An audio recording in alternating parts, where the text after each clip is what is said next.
Welcome, dear listeners, to another thrilling episode in the third installment of Creepy Creatures, Eerie Folktales from around the world. Today, I present to you the spine-chilling legend of the Churel.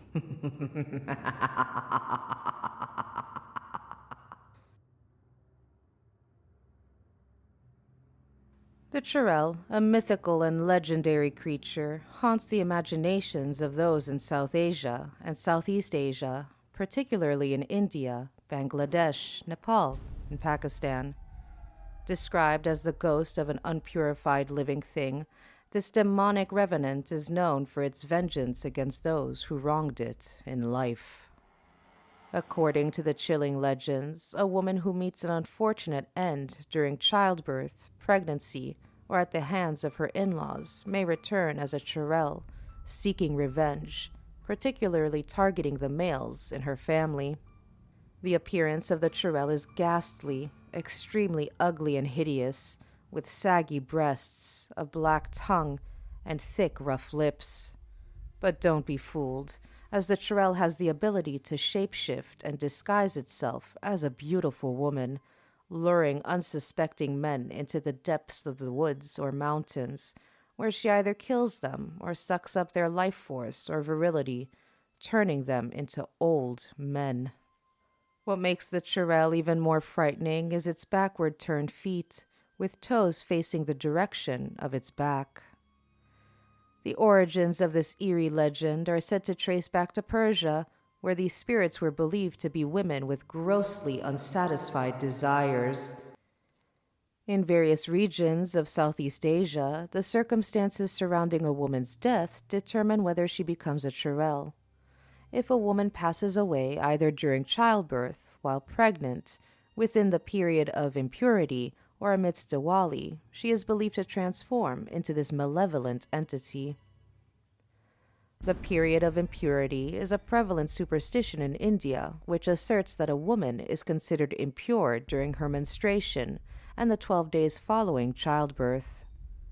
In Western India, especially Gujarat, any woman who dies an unnatural death is believed to turn into a Churel, also known as Jakin, Jakai, Mukai, Nagulai, and Alvantin. Originally, it was believed that only a low-caste woman could turn into a Churel.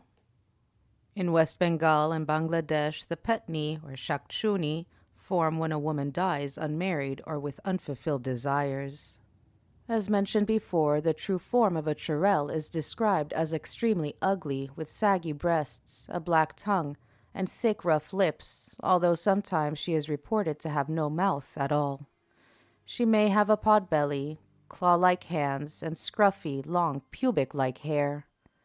Churels are also described as having pig faces with large fangs, or human-like faces with sharp tusks and long, wild hair.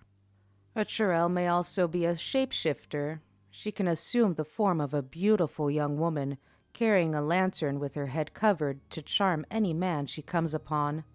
The Patari and Majwar think that she appears as a young girl in white clothes. The activities of the Churel are both eerie and terrifying.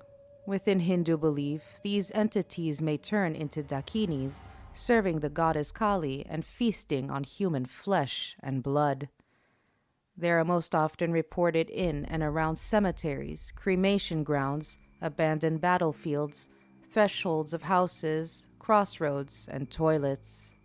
If the Churel was one who died due to ill treatment by family members, she avenges her early death by going for the males of her family, starting with the youngest. When all the males in her family are done, she moves on to other people.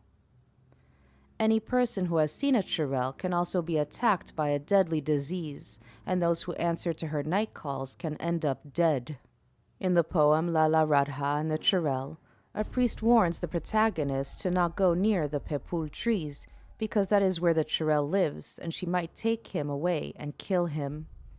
He still goes to the pepul tree, and the Churel calls out to him in a sweet tone, and seduced him until he went to her. Blinded by his desire, he did not notice that while he lay with her, his body seemed to get frailer until he died in a state of ecstasy.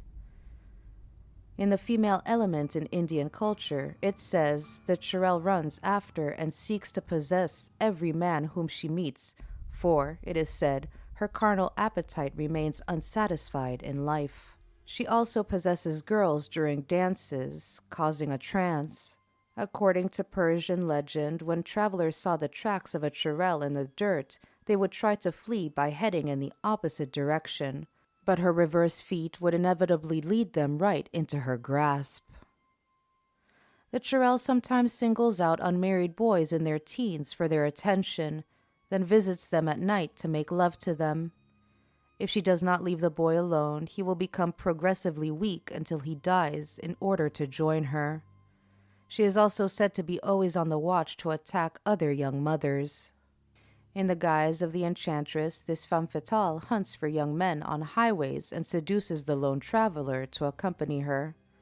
Sometimes she imprisons him in her lair in the graveyard, sucking his blood a little at a time, and sometimes she might feed on his semen. To steer clear of a Churel, the most effective approach is to stop her from coming into existence in the first place. This involves ensuring pregnant women are well taken care of. Even if a woman passes away, there are still ways to prevent the creation of a Churel, and precautionary measures are in place for such situations. In Tamil culture, priests come together to appease her with offerings. In certain villages, a structure resembling Stonehenge is employed to ward off the Churel. In certain places in India, when someone passes away, their body might be taken out of the house through the side door instead of the front one to prevent the deceased from finding her way back inside. If a woman dies during childbirth or her menstrual cycle, special rituals are performed, including anointing her corpse with 5 different cow products and reciting specific texts. In the hilly regions where a pregnant woman has died, meticulous steps are taken.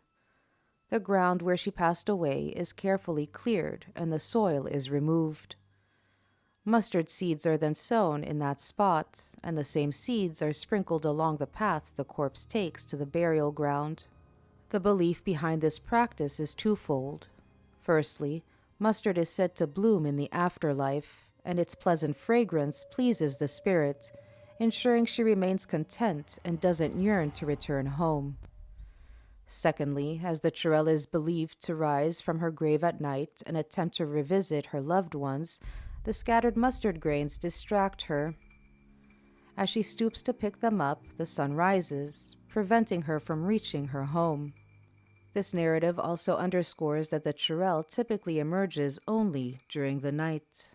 Some sources say she can only be stopped by a baiga, someone who gets rid of evil spirits, after a goat has been sacrificed.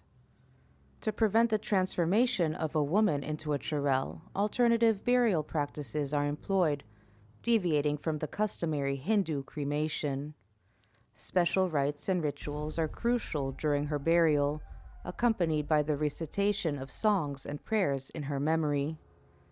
Various methods are employed across regions to thwart the Churel transformation.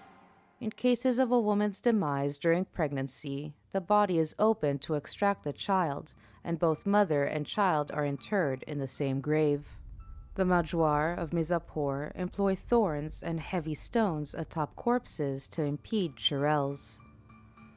In hilly regions, the deceased woman is anointed with cow products, and after burning the coffin, the remains are either buried or cast into the river.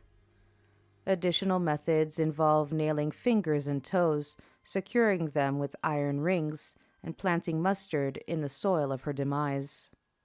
According to the Oran, particularly malevolent Churels have their eyes sown with thorns, limbs broken, and are interred face down, accompanied by a spirit doctor scattering mustard seeds and reciting prayers.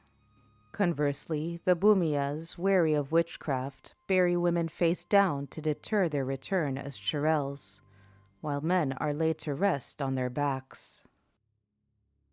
As we conclude this unnerving journey into the shadows of folklore, remember the Churel's story is more than a mere chilling tale.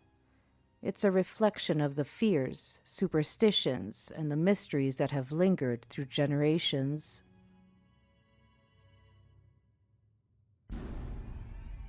Until next time, when we peel back the layers of another eerie tale, ponder on the chilling thought that some legends may be more than just stories. They might be echoes from the darker corners of our collective consciousness.